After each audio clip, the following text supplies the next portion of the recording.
There were once three brothers who were traveling along a lonely, winding road at twilight. Midnight. Mum always said midnight.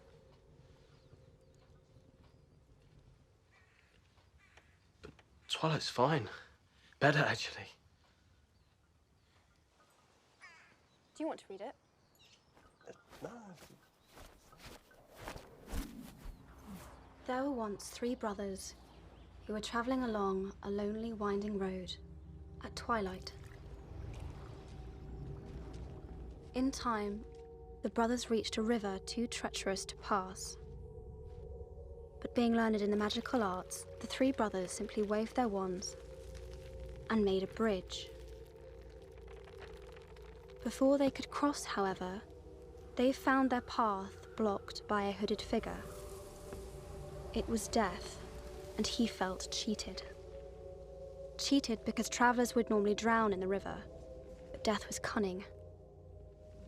He pretended to congratulate the three brothers on their magic and said that each had earned a prize for having been clever enough to evade him.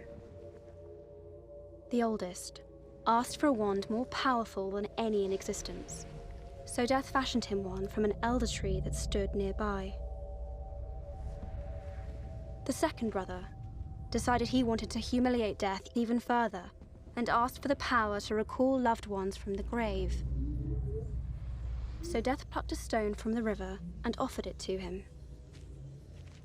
Finally, Death turned to the third brother. A humble man, he asked for something that would allow him to go forth from that place without being followed by Death. And so it was that Death reluctantly handed over his own cloak of invisibility. The first brother traveled to a distant village, where with the elder wand in hand, he killed a wizard with whom he had once quarreled. Drunk with the power that the elder wand had given him, he bragged of his invincibility. But that night, another wizard stole the wand and slit the brother's throat for good measure. And so Death took the first brother for his own. The second brother journeyed to his home, where he took the stone and turned it thrice in hand. To his delight, the girl he had once hoped to marry before her untimely death appeared before him. Yet soon she turned sad and cold, for she did not belong in the mortal world. Driven mad with hopeless longing, the second brother killed himself so as to join her. And so Death took the second brother. As for the third brother, Death searched for many years but was never able to find him.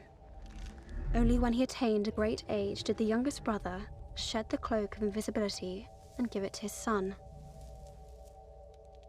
He then greeted Death as an old friend and went with him gladly, departing this life as equals.